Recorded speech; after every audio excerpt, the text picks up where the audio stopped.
Bueno, estamos nuevamente grabando. La perashá de esta semana es Parshat Vaerá, la segunda perashá del libro de Shemot, del libro de Éxodo. Y bueno, obviamente que es interesantísimo. La perashá anterior terminó con los primeros momentos del exilio, de la persecución, del sometimiento, la esclavitud. Y en esta perashá, Moshe Rabbeinu, en la perashá pasada, se presentó frente al faraón y que dijo: ¿para qué me hacen este tipo de demandas? Significa que tienen tiempo libre y por causa de esto les recrudeció el trabajo. Hasta ese momento ellos podían producir los ladrillos, pero la materia prima, la paja, se la conseguía, se la proveía el Estado, se la proveía los egipcios, y a partir de ahora dijo tiene que proveerse su propia materia prima, y eso duplicaba la cantidad de trabajo, además de que tenían que seguir y rendir el mismo cupo, la cantidad de ladrillos que siempre. Entonces el pueblo se fue a quejar a Moshe y le dijo: ¿para qué vinieron? Lo único que lograron es hacer el trabajo más difícil. Y Moshe enfrenta a Hashem y le dice: ¿por qué le hiciste daño a este pueblo? ¿Para qué viniste? ¿Acaso si no hubiéramos venido hubiera estado bien? Así terminó la perashá anterior, y Hashem le empieza a contestar en esta perashá. Entonces dice Vaerá, dice: yo me he mostrado a los patriarcas, a la Abot, Abraham, Isaac, Jacob, y mi nombre divino no se los dije a ellos, no se los presenté, no me presenté con mi nombre oficial, con mi nombre infinito, y a pesar de ello, ellos creyeron en mí. En cambio, Moshe estaba cuestionando la voluntad divina en este momento y diciendo: si hubiera hecho las cosas de otra manera, hubiera sido diferente. Y entonces a eso le contesta Hashem. Entonces vamos a entrar un poquito en los detalles de esta perashá. Hashem le trajo a los egipcios las makot, lo que se conocen como las plagas, las 10 plagas, y los tocaron, los afectaron, los sometieron el corazón de los egipcios y provocó después la liberación, la libertad del pueblo judío de Egipto. El proceso de salir de Egipto viene precedido por 10 plagas, y muchos preguntan: ¿por qué 10 plagas? ¿Por qué no los podías sacar inmediatamente? Podía resolverse, duró casi un año, porque cada plaga duraba un mes. Era una semana de la plaga y 3 semanas de advertencia y de premonición, y decía: va a venir esto, va a venir lo otro, y si no se arrepienten, va a pasar tal cosa. Así que por lo menos 10 meses, incluso creo que llegó al año desde que se presentó Moshe. Entonces tenemos que entender que en realidad las plagas tienen que ver con algo que también se puede traducir en los procesos de libertad, no como un hecho instantáneo, sino como un hecho progresivo. Y también se dan en la parte personal. Uno tiene que interpretar la Torá no como un libro de historia que habla del pasado, sino como un libro de vida que habla del presente.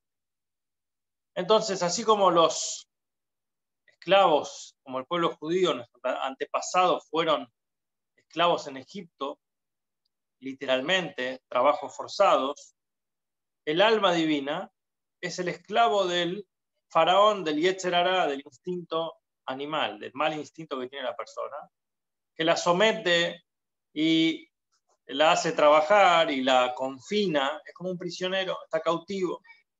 Y así como la verdadera liberación geopolítica, digamos, del pueblo judío de Egipto sucedió, también sucede lo que se llama una redención individual, como una persona que está confinado, está en esclavitud y sale en libertad. ser libre internamente, no se refiere a la libertad.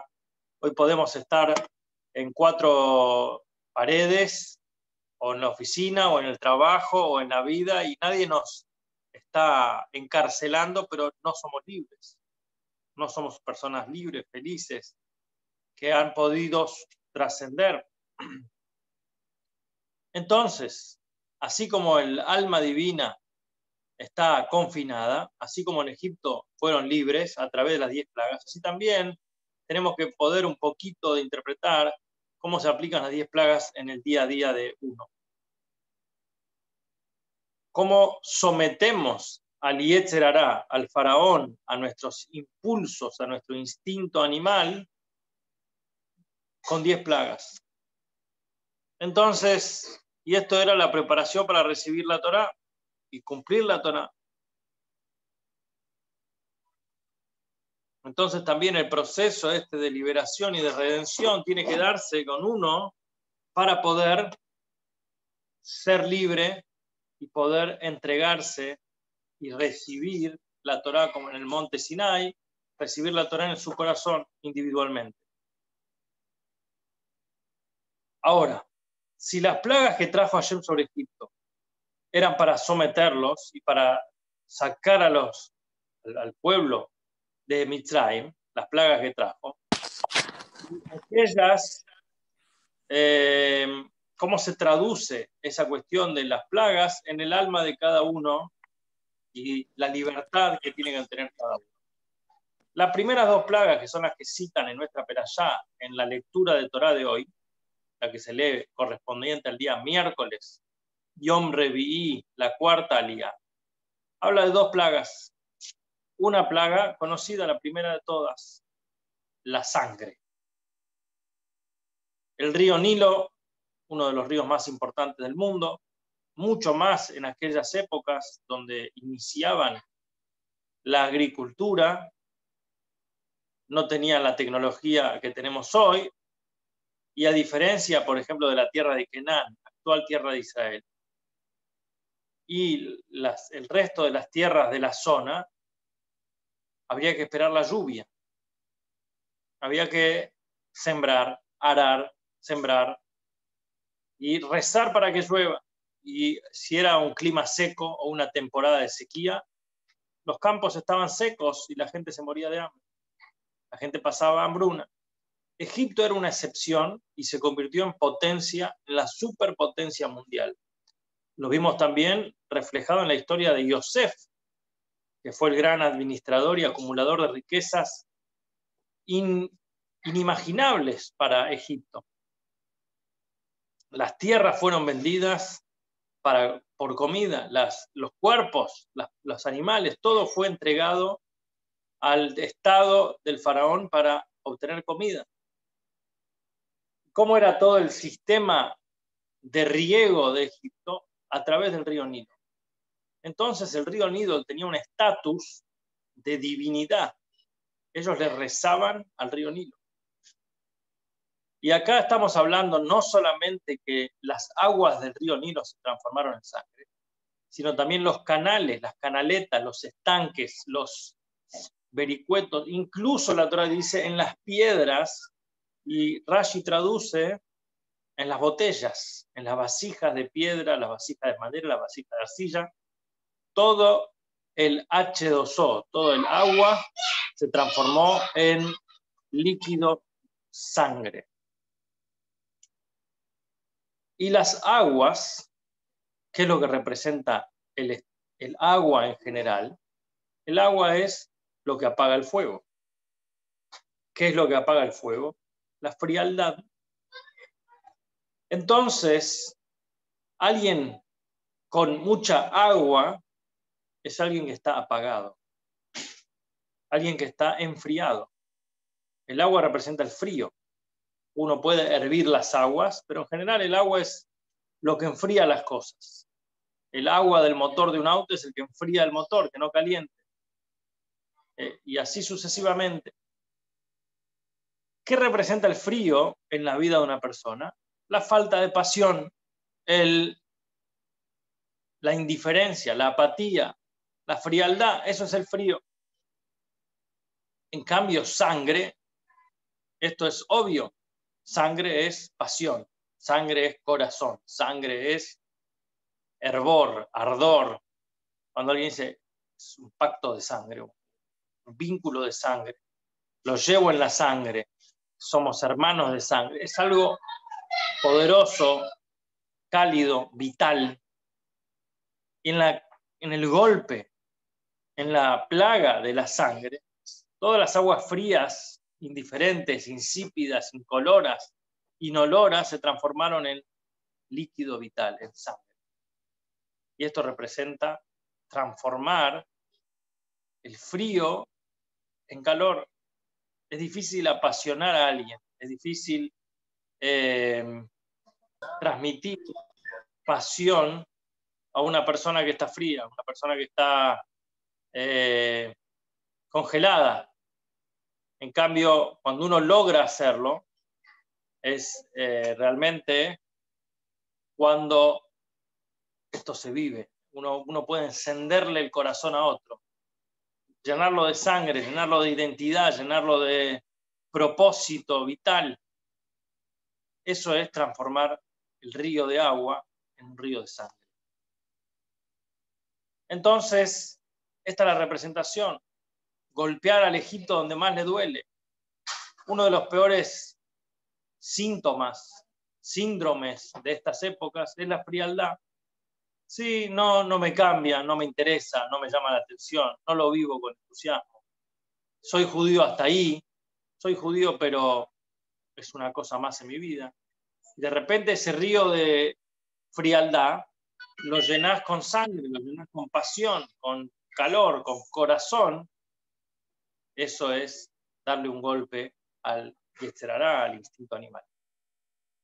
Otra de la segunda plaga en el orden, sapos, ranas. Algunos dicen que era una rana gigante que salía del río y la golpeaban con una vara y brotaban miles y cientos de miles de ranitas. Otros dicen que era una plaga de ranas, que vinieron muchísimas ranas volando y llenaron todo, y dice se metían en los hornos, en las casas, y en el estómago, y en la comida, y en la cama, y en todos lados. Y las ranas salieron del agua, se dividieron en toda la tierra. Hay algo en particular, la rana es un anfibio, es un ser que vive en las aguas, en los estanques, y siempre busca estar húmedo. Ellos representan, de vuelta, la frialdad. Son animales de sangre fría, como el agua. Y cuando sucedió la plaga de ranas, las ranas salieron de su hábitat natural, de las aguas, y se esparcieron por toda la tierra. Y como dijimos antes, entraron a cada lugar, a cada casa. Inclusive, algunas ranas se metieron en los hornos donde horneaban pan. Los hornos, cuando están trabajando, son lo más caliente que hay, consumen. Representa hervor, representa calor. Y justamente dentro del horno, dentro del calor, entraron ahí las ranas frías, mojadas, enfriaron los hornos egipcios. Y esto es el cambio climático inverso. Del calor del horno se enfrió, al todo llenarse de ranas, aquellos lugares que estaban llenos de calor, de fuego, o el horno, se enfriaron por los animales de sangre fría, las ranas. ¿Y cuál es la moraleja? La inversa que la anterior. A veces uno tiene pasión, tiene hervor, tiene ardor por las cosas materiales, por las cosas del mundo, y viene a veces cómo se rompe esa rutina, cómo se rompe ese ciclo, enfriar un poco esa pasión, como las ranas. Entonces, vemos dos cosas. La primera plaga, la sangre, hay que transformar la frialdad, la indiferencia, en cosas de Torah y Mitzvot, y transformarlos en calor, en vida, así como el agua se transformó en sangre. Por lo general, una de las herramientas, de las armas más poderosas que tiene el instinto animal, el alma animal, es enfriar a la persona, bajarle el entusiasmo. De repente un día te despertás con el pie derecho, querés estudiar, querés cumplir, querés hacer algo más. Hay una emoción en el corazón, enseguida el Yetzer Hara salta. ¿Qué te emocionas tanto? ¿Para qué te toca tanto? Va y viene. Relaja un poco, desconcentrate un poco, no seas tan pasional, no seas tan emocional, no seas tan sensiblito. Te tira frío, frío, frío. ¿Qué es en realidad? Cuando uno dice emociona del milagro de Hashem, del milagro de la creación, de lo maravilloso, o de una buena noticia, enseguida, o un milagro, viene el Yetzer Hara y dice, tranqui, tranqui, frío, frío. Viene con la heladerita y dice, pensá en frío, no fue un milagro, no fue tan especial, relajá un poco. ¿Acaso qué? ¿Cuál es la sorpresa? Seguro Hashem puede hacer milagros. ¿Cuál es la sorpresa? ¿Qué tan excitado estás? Relájate un poco. ¿De dónde tanto entusiasmo? Relajá un poco. Así también hay que golpearlo ahí donde le duele. Hay que vivir con entusiasmo, que todas las cosas de Torah y Mitzvot tenés que ponerle corazón, tenés que ponerle interés, tenés que sentirlo. La alegría y la emoción en cumplir cada mitzvah y mitzvah. Que lo hagas con alegría, con emoción. Y así como en la emoción hay una virtud de las buenas acciones, hacer el bien, con alegría de mitzvah, esto doblega al alma animal y redime al alma animal de sus funciones, de sus cadenas que lo atrapan. La segunda plaga era ranas. Hay que enfriar, hay que ponerle paños fríos al hervor del Yetzer Hara, del alma animal. Tenés mucho deseo, tenés muchas ganas de comerte tal cosa, tal sanguchito, tal situación. Ponele un poco de frío, ponele la rana en el horno. En el horno, quiere decir, en el lugar donde vos estás cocinando tu próxima conquista, tu próxima debacle, tu deseo, tu impulso. Dices, uy, ahora no sabés lo que me compré, no sabés lo que estoy emocionadísimo de algo mundano, algo cotidiano, algo material, físico. Tenés que ponerle una rana en el horno. Quiere decir, enfría un poco, no te emociones tanto por algo material. El chiche nuevo, el autito nuevo, tranquilo, ponerle una rana en el horno. El alma animal se emociona de las tonterías mundanas y hay que enfriarlo. Hay que convertirse, lo contrario, indiferentes a las cosas mundanas. A veces vivimos en un mundo al revés, que nos emocionan las cosas materiales y nos enfrían las cosas espirituales. Acá tenemos que cambiar esa tendencia, emocionarse por las cosas espirituales, por las cosas profundas y bajarle un cambio a las cuestiones materiales. Y así,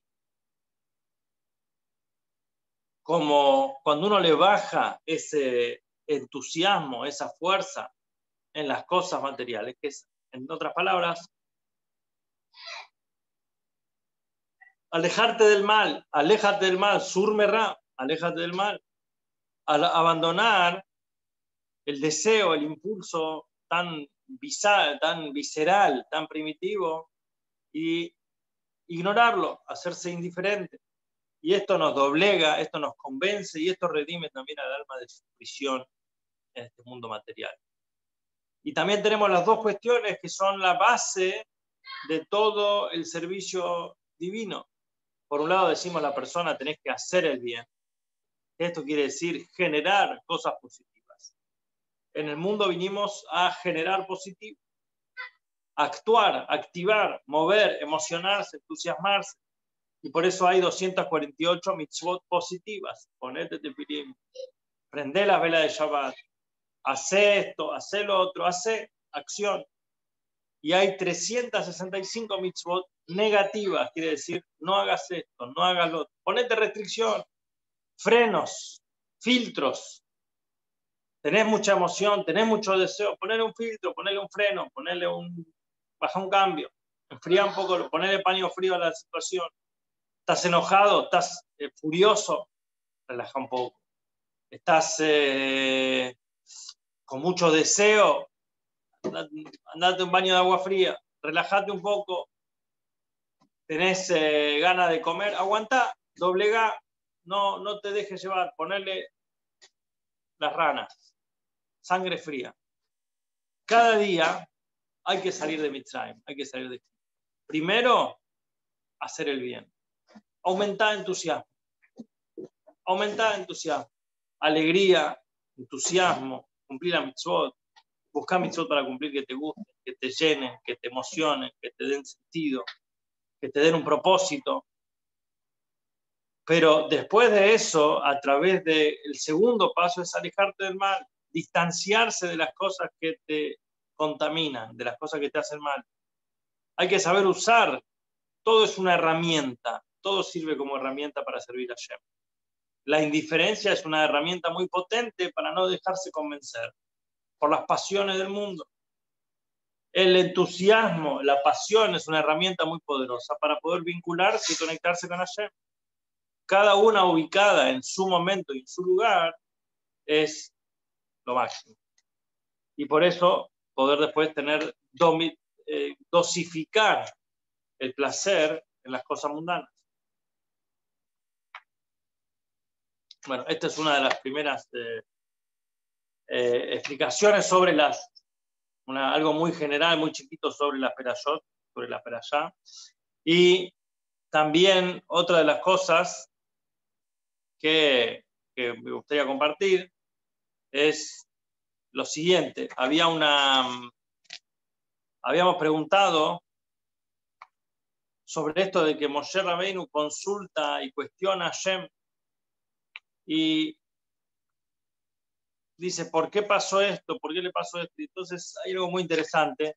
Hashem dice, yo mi nombre no se los he revelado a ustedes. Viene el Midrash y compara lo que dice el rey Salomón en Coelet, en Eclesiastés. Él dice, he visto la sabiduría del tonto, del sabio que viene de la tontera. O sea, Raiti a Jochma Abamina Siflut. La sabiduría que viene de la tontera, ahora va a mirar que la luz que viene de la oscuridad. ¿Esto qué quiere decir? Que por un lado, el Midrash compara la visión del rey Salomón con la visión de Moshe Rabbeinu. Moshe Rabbeinu cuestionó a Hashem en este punto. Y también el rey Shlomo, quien fue el rey de Israel, habían 3 mitzvot, como estudiamos ayer, la corona del reinado, había 3 mitzvot que el rey estaba advertido. No acumular esposas, no acumular caballos y no acumular riquezas excesivas.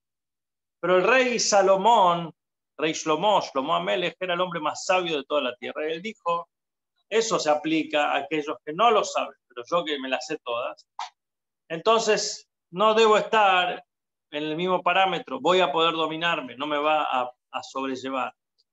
Y al fin y al cabo, después, lo que vimos fue que terminó pagando de alguna manera las cargas por haber traspasado ese límite.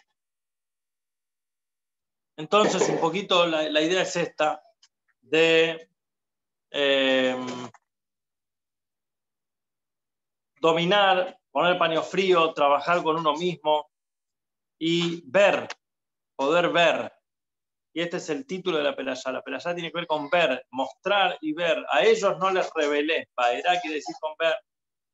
La oscuridad es tan profunda que uno a veces no lo puede ver. Uno tiene una limitación en lo que él puede captar. No entiendo los caminos de Hashem, no entiendo por qué Hashem hizo las cosas así. Perfecto. Hace poco vi una entrevista que le hacían al rabino Sachs, el rabino Nathan Sachs, que fue rabino principal gran rabino de